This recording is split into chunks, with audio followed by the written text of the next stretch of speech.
I don't put black men in unnecessary danger. First of all, I don't think that men are completely responsible for my protection. I would never leave my protection, my safety, completely in the hands of a man. I am responsible for me. I am responsible for my children's safety and protection. Me, their mom. I am responsible for that. Nobody protects like mother. Nobody protects like mama bear. It's a natural instinct for a mother to protect. The protection of my kids is even higher than feeding them. Okay? The instinct to protect them is even greater than the instinct to feed them. Mother bear will slash your throat with her claws, her bare claws. Likewise, the protection of me, my body, my house, my possessions, I don't leave that in a man's hand. I don't leave that up to a man to secure. No, no, no. I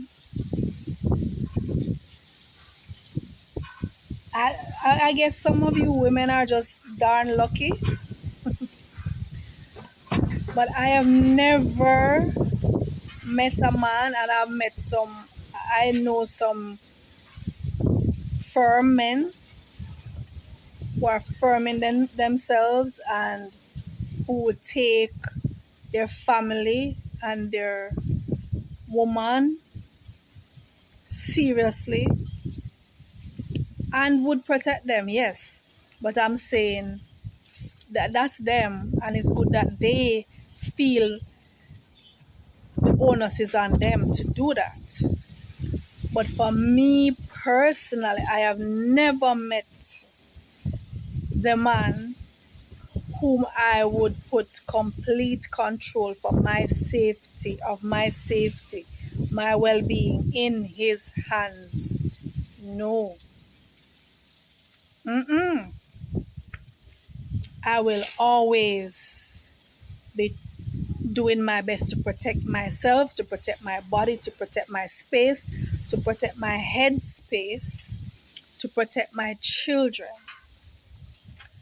Now, that said,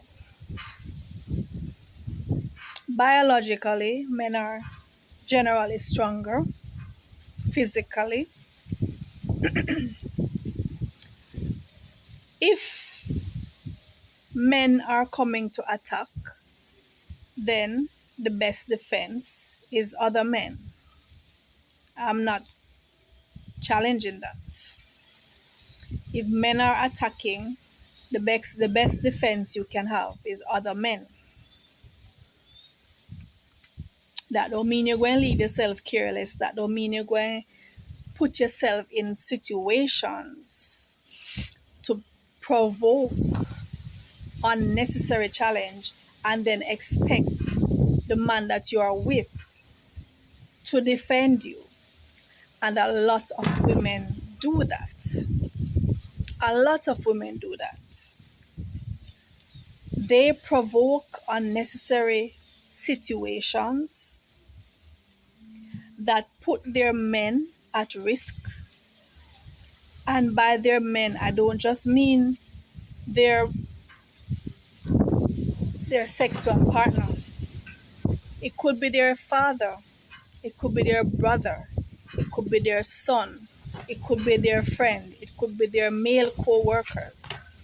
A lot of women run their mouths, make unnecessary threats, stir up unnecessary strife, and then expect to be protected. Now, I am a woman who I don't put black men in unnecessary danger. Black men are already in enough danger as it stands. I don't put myself in unnecessary danger, and I'm not going to run my mouth because I know a black man is there and would come to my defense. I protect my sons the same way I protect my daughters. If my son wants to go to a particular place, and this is something that came up the other day, my son might want to go to a particular place, and I'm going to let him know the dangers of that place, that situation, just like how I would guide my daughter. I'm not going to say, like some mothers, some people say, oh, he's a boy child, you have to let him have more freedom, you have to make him go explore. And you know the danger of that thing. No. Mm-mm. I'm not putting my son in unnecessary danger. I'm not putting my man in unnecessary danger. I'm not putting my male friend in unnecessary danger just because they are men. No.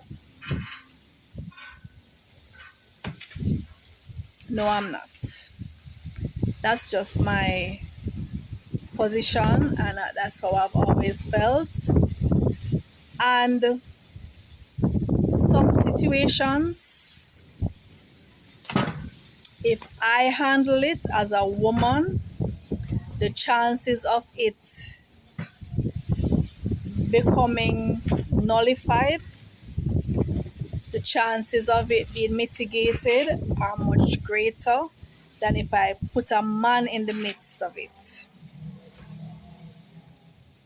From both angles, both from his angle of him not getting stirred up, as well as the other person who is involved. Them seeing a man can take it from 0 to 100, whereas just me being there will help to mitigate. We can resolve it better. I'm not throwing my male friends, my male relatives into unnecessary situations. For what? To prove what? I don't see black men as disposable. They are not disposable, they are very much needed. The community needs them. Why should we put them in positions that is gonna put them at risk unnecessarily? I just don't live like that. I don't do that. Push come to shove, like I said, if there's a confrontation that involves males, it's better if you have males to defend you. But that's not to say I'm not going to try to defend myself and protect myself and try to get away from that situation to begin with. Try not to even be in certain places to begin with, because that is the first form of protection. Avoidance. Avoid certain places, avoid certain people. But push come to shove, we are all defending and protecting. Okay? That's my position.